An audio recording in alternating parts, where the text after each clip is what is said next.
Hi everyone, welcome back. As we all know that a lot of us are celebrating Passover in about less than 2 weeks, and it's a holiday where we are not allowed to eat real pasta. So I am going to make today from scratch, and I'm hoping that you guys are going to like this also.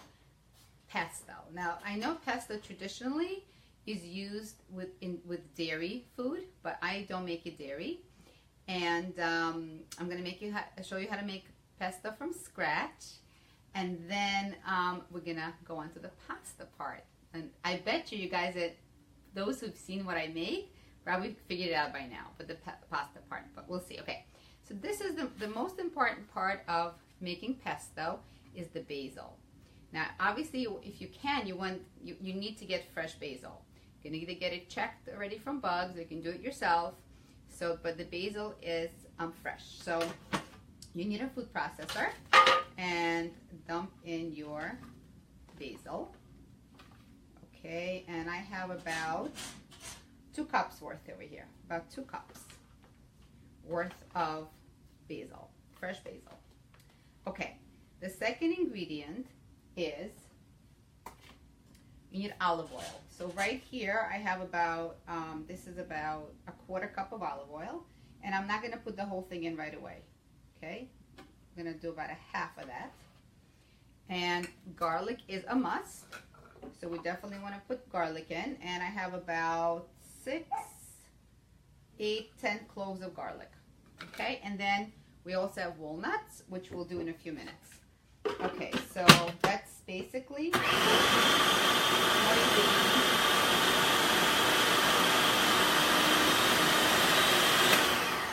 Okay, let's check on our stuff.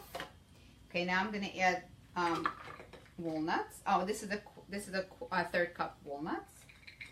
I know traditionally pine nuts are used, but I'm trying to cut calories, and walnuts have less calorie than pine nuts.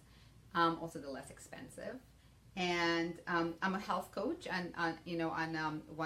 with one of the programs, and we use walnuts as our optional snacks. So that's program approved. And so I'm going to add the rest of the olive oil.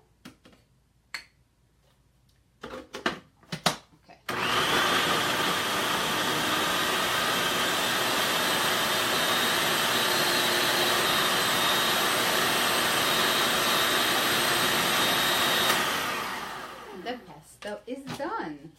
Now, the version that I'm going to be making today is dairy free. You can make this with dairy, and I will tell you that variation in a few minutes. So all I'm going to do right now is I'm going to put my pesto into a bowl, and then we're going to start working on our pasta.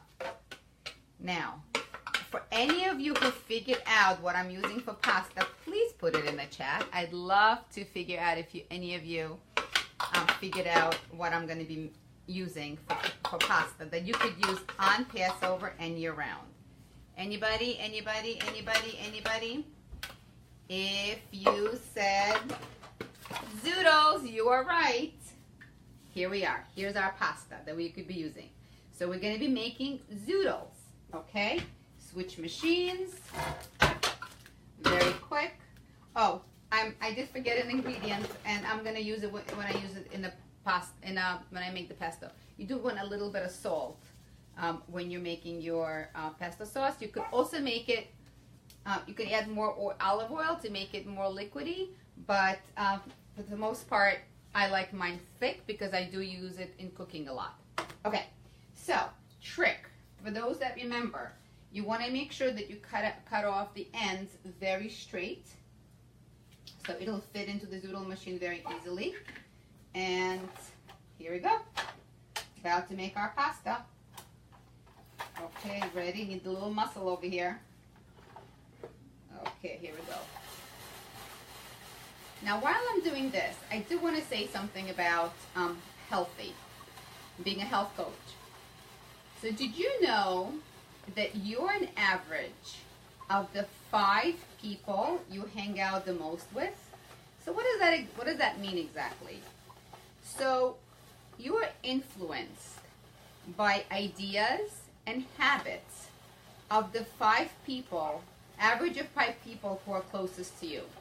So this is a great opportunity to introduce healthy foods, healthy habits, whether it's in eating, sleeping, spending time, because chances are you want your family members to be the 5 people that you're hanging out with, and I bet you most of them are going to like pesto pasta. So what I also like to do is I like to cut my pasta a little bit more because it's a little hard to handle otherwise. And this is my pasta. Actually, I'm gonna grab scissors just to make it a little bit easier. Okay.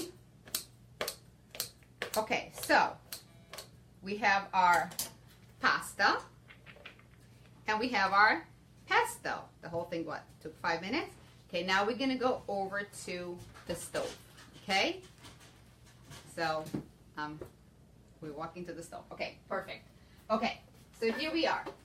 All we're gonna do, a little closer, thanks. Okay, want to keep you guys close?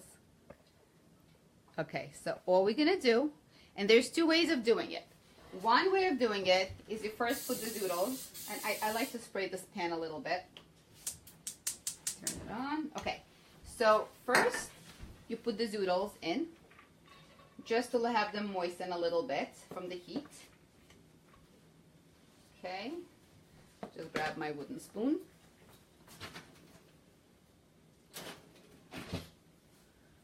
Right here. Okay, so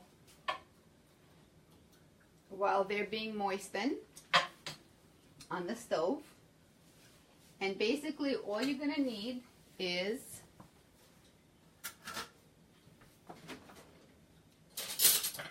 I would start out with about a teaspoon or like a heaping teaspoon of sauce, maybe 2, just depending on how much you're making, and swirl it all around.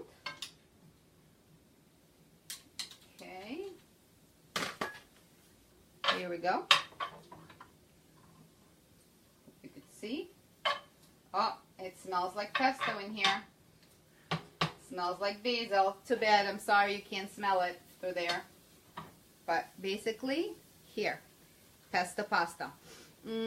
Okay, so I am making this for our Sabbath meal for tomorrow. Yes, it can stay in the fridge.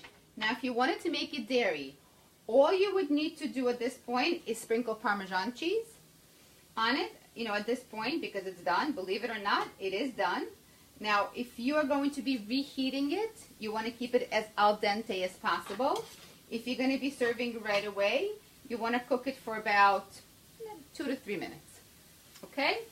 So, we have made pesto pasta in an average of about 10 minutes, because that's how I like to roll. I like to cook fast. I like to cook healthy, and I like to incorporate healthy habits into our cooking. Being a health coach, I love to review any healthy habits that anybody has any questions about. We could reach me through Facebook on Anna Calderon, and I'd love to answer any questions you have. Remember, you're an average of 5 people that you spend the most time with. So let's make people around us incorporate healthy habits into our lives. Thank you so much. Be well. Have a good weekend. Have a good Shabbos. Bye-bye.